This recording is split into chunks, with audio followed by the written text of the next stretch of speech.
Hi hello ನಮಸ್ಕಾರ ಸ್ನೇಹಿತರೆ. ಇಲ್ಲಿ ಅರ್ಜುನ್ ಜೀವ ಉಳಿಸಿದಂಥ ಭಾರ್ಗವಿ ಮಾವನನ್ನು ಬಿಡಿಸ್ಕೊಂಡು ಬರುವುದಕ್ಕೆ ಕೋರ್ಟಿಗೆ ಬರ್ತಾಳೆ. ಹಾಗಿದ್ರೆ ಏನಾಯಿತು, ಏನು ಕತೆ ತಿಳ್ಕೋಬೇಕು ಅಂದರೆ ಒಂದು ವಿಡಿಯೋವನ್ನು ಪೂರ್ತಿಯಾಗಿ ನೋಡಿ.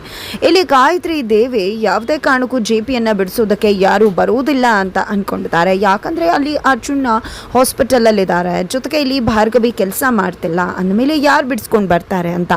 ಆದರೆ ಇಲ್ಲಿ ಜೆ ಪಿ ಕೋರ್ಟ್ಗೆ ಬರ್ತದಾಗೇನೆ ಎಲ್ಲವೂ ಕೂಡ ಉಲ್ಟಾ ಹೊರಟಿದೆ. ಗಾಯತ್ರಿ ದೇವಿ ತಾನು ಗೆದ್ದೇ ಬಿಟ್ಟೆ ಅಂತ ಬೀಗ್ತಾ ಇದ್ದಾರೆ. ಅಲ್ಲಿ ಆರ್ಕೆ ದರ್ಬಾರನ್ನು ನಡೆಸ್ತಾ ಇದ್ದಾರೆ ಕೋರ್ಟಲ್ಲಿ. ಆದರೆ ಎಲ್ಲರ ದರ್ಬಾರಿಗೂ ಫುಲ್ ಸ್ಟಾಪ್ ಇಡುವುದಕ್ಕೆ ಹಠ ಚೆಲ್ಲ ಜಿದ್ದನ್ನು ಹೊತ್ತಂತಹ ಭಾರ್ಗವಿ ಕೊನೆಗೂ ಕೂಡ ಮನೆಗೆ ಬಂದು ಕೋರ್ಟನ್ನು ಧರಿಸಿದೆ, ಮಾವನ ಫೈಲನ್ನು ಎತ್ಕೊಂಡಿದ್ದೆ ಕೋರ್ಟ್ಗೆ ಹೋಗೋದಕ್ಕೆ ಸಿದ್ಧವಾಗೇ ಬಿಡ್ತಾಳೆ.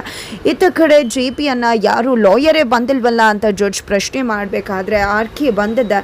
ನೋಡಿ, ಇಂಥ ದೊಡ್ಡ ಲಾಯರ್ಗೆ ಪರವಾಗಿ ವಾದ ಮಾಡುವುದಕ್ಕೆ ಯಾರು ಬರ್ತಿಲ್ಲ ಅನ್ನೋದಾದರೆ ಇವರು ಎಂಥ ಮಹಾನ್ ಕೆಲಸ ಮಾಡಿರ್ಬೋದು ಅನ್ನೋದನ್ನು ಇಲ್ಲೇ ಅರ್ಥ ಮಾಡ್ಕೋಬಹುದು.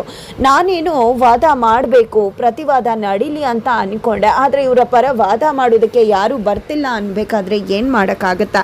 ಇವರೇ ಗಂಗಾ ಅಂತ ಒಪ್ಕೊಂಡಿರೋದ್ರಿಂದ ಜಡ್ಜ್ಮೆಂಟನ್ನು ಕೊಟ್ಬಿಡಿ ಅಂತ ಹೇಳಿ ಆರ್ಕೆ ಹೇಳ್ತಾರೆ. ಹೇಳಿದ್ದೆ ತಡ ಜಡ್ಜ್ಮೆಂಟನ್ನು ಬರೆಯೋದಕ್ಕೆ ಜಡ್ಜ್ ಕೂಡ ಸಿದ್ಧವಾಗ್ತಾರೆ. ಆದರೆ ತೀರ್ಪು ಹೊರಬೀಳೋಕ್ಕೂ ಮುನ್ನಾನೇ ಅಲ್ಲಿಗೆ ಎಂಟ್ರಿ ಕೊಡ್ತಾಳೆ ಭಾರ್ಗವಿ ಎಂಟ್ರಿ ಕೊಡುವುದ್ರ ಮುಖಾಂತರ ಇಡೀ ಕೋಟೆ ತತ್ತರಿಸಿ ಹೋಗ್ತದೆ. ಕೊನೆಗೂ ಭಾರ್ಗವಿ ಧೂಳೆಪ್ಸುವುದಕ್ಕೆ ಸಿದ್ಧವಾಗ್ತದಾಳೆ.